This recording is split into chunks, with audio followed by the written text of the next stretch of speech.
Sir इख्तिदार जमात के लोगों को एक पैगाम देना चाह रहे हैं कि शायर ने कहा कि भूखों की नज़र में बिजली है, तोपों के दहाने ठंडे हैं, तकदीर की लब पे जंबिश है, तदबीर दम तोड़ रही है। सर इस तरह का एक क़ानून बनाने की कोशिश की जा रही है जिससे गरीबों को फ़ायदा होता था। आज वो क़ानून जो डिमांड ड्रिवन गारंटी था, इसको हुकूमत बदल कर एक मरकज़ी माविन स्कीम के तौर पर नाफिज करना चाहती है। सर जब तक किसी पंचायत को नोटिफाई नहीं किया जाएगा, उस पंचायत में काम नहीं होगा। हुकूमत की ये पॉलिसी हमेशा ये रही है कि हर इख्तियार को हासिल करना चाहते हैं और एक डिक्टेटर की तरह वो हुकूमत को चलाना चाहते हैं। सर आप बताइए, मरकज़ी हुकूमत ये कैसे फैसला करेगी कि एक डिमांड ड्रिवन गारंटी को आप रियासत को बोलेंगे नॉर्मेटिव एलोकेशन कर दिया जाएगा, और अगर कोई रियासत उससे ज़्यादा अखराजात करती है तो फिर उनको उसका बोझ उठाना पड़ेगा।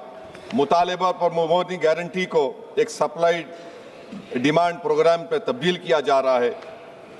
सर साल में 60 दिन ब्लैकआउट होगा, किसी को काम नहीं मिलेगा। इस ब्लैकआउट के 60 दिन के ब्लैकआउट से ख़वातीन को और जिनके पास ज़मीन नहीं है, लैंडलेस लोगों को बहुत बड़ा नुकसान होगा। ये क़ानून अगर बनेगा तो ज़मींदार खुशियाँ मनाएंगे और गरीब उस ज़मींदार के रहमो करम पर रहेगा। सर आप बताइए, 90% जिसमें इजरत, मटीरियल लागत और इंतज़ामी अखराजात मरकज़ी हुकूमत को बर्दाश्त करना पड़ता था, आज 90 से 60% कर दिया गया और 40% रियासती हुकूमत पर यह बोझ डाल दिया गया।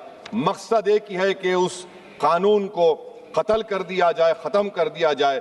कौन सी ऐसी भारत में रियासत है जिसके पास पैसे है, बताइए आप। मार्च के महीने में हर रियासत अपना बजट बनाएगी, कौन सी रियासत के पास पैसा है? तो ये मालूम हो रहा है कि सरकार गरीबों के खिलाफ है, गुर्बत का खात्मा नहीं करना चाहती। सर आधार और डिजिटल निज़ाम, आप जानते हैं कि मजदूर की उंगलियों के निशानात नहीं मिलते क्योंकि वो गरीब इतनी मेहनत करता है कि उसके निशान मिट जाते हैं। तो बायोमेट्रिक ऑथेंटिकेशन की बात होती है।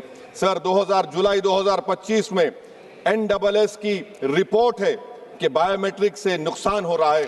तो सर मैं इस स्कीम के और इस कानून के खिलाफ हूँ और मैं अपनी बात को ख़त्म करता हूँ कि किसी शायर ने अच्छा कहा था कि जिस खेत से दहखान को मैसर ना हो रोसी, इस खेत के गोशे गंदम को जला दो। पलायन हो रहा है सर बिहार में, सीमांचल में। अब ये कानून अगर बनेगा तो सीमांचल में 1.5 करोड़ लोग पलायन करते थे। मुझे अफसोस के साथ कहना पड़ेगा कि तादाद बढ़ जाएगी, मगर भारत का गरीब देख रहा है, भूखा देख रहा है, इसका जवाब जरूर देगा। Thank you sir.